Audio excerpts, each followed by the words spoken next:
Yo, how's everyone doing? Welcome back for some more Forza Horizon 3. Today I'm sharing with you the Ferrari FXX K, which is a rear-wheel drive extreme track toy, perfectly placed at the top of the S2 class, bone stock, and it pushes out over 1,000 horsepower and more than 650 torque from a V12 motor combined with an electric motor. This is a very unique car, and you'll probably be able to tell that right when you look at it here in the Forzavista. This thing is awesome though. I really like the stock paint options. They have a lot of cool designs, and if you have this car, you should really look through those before you go and put a vinyl on this thing, because the stock designs I think look really cool. But the first thing I want to talk about is the way this car looks. Now, I never really thought that this car was all that attractive, and after seeing it in the Forzavista and driving it, I still really haven't changed my mind about it. I don't think it's ugly, but it's certainly a very unique car, and I always appreciate cars that look unique inside and out. This thing is certainly not something that you would see on a normal basis, and when you look at the back end of this thing, you'll probably know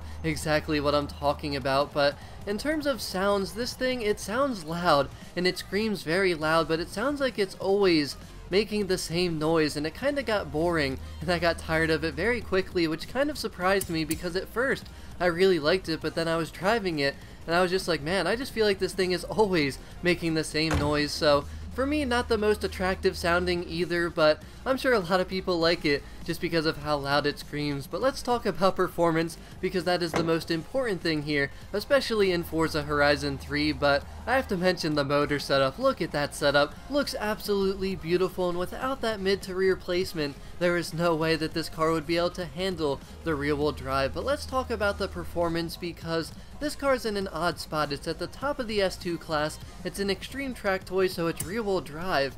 Now, what are we going to do with this thing? There's not too many upgrades, and if you're someone like me that does not like to all-wheel drive swap, this car is kind of in a tough spot, because the launch on this thing, it's pretty decent. Now, first gear is good, and the acceleration on this thing, by the way, is absolutely amazing through all the gears. That's not a problem, and that's basically what extreme track toys are known for. But the problem is, the top speed's only 210, and the grip is not all that amazing. So the launch is okay, like I was mentioning, but second gear is very short, and generally I hate that. But for some reason, this car, it works. So you saw how short it was there, but it works really well with this car. It gets gripped pretty quickly and pretty easily, but the problem is, how is this thing going to compete with all-wheel drive cars in the S2 class? It doesn't have enough top end, and it also doesn't have enough grip, whether it's off the launch or going around turns. Now, yes, it has very, very good acceleration, and the handling characteristics are some of the best that I've seen, especially high-speed cornering, but the problem is, the grip in the lower gears going around turns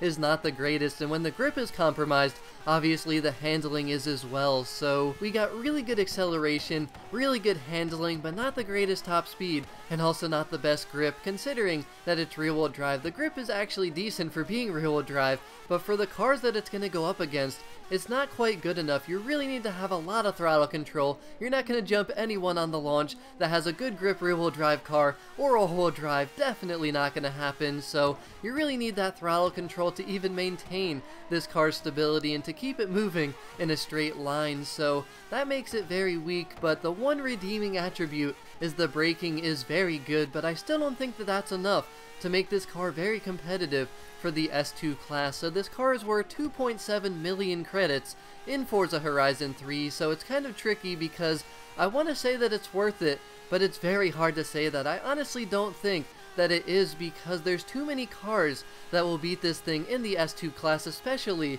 if we're talking online. Now, if we're playing single player and you do races against other extreme track toys, this is a very good car, and you should be able to win pretty consistently. But the problem is, outside of that, I don't think this thing's too competitive, and if you're someone like me, you're probably not going to want to all-wheel drive swap it, which is something you can do, and you can keep it in the S2 class if you do that, or you could even move it over to the X class and tune for more top speed. But my best suggestion would be to invest elsewhere, get a different car, because personally for me, I just don't think this car is quite competitive enough to go up against other S2 cars. It's perfect against other rear-wheel drive cars that are in the S2 class. I'm sure it'll be a lot of rear-wheel drive S2 cars, but against any all-wheel drive cars, it's simply not going to happen. But don't let that sway you from trying it. If you like this car and want to try it out for yourself, definitely go ahead and do that. It's still a fun car. car, but I just don't think it's quite competitive enough for the S2 class. But as always, thank you very much for watching. Let me know what you think of the FXX K, but have a wonderful rest of your day, and I'll talk to y'all again very soon. Peace out.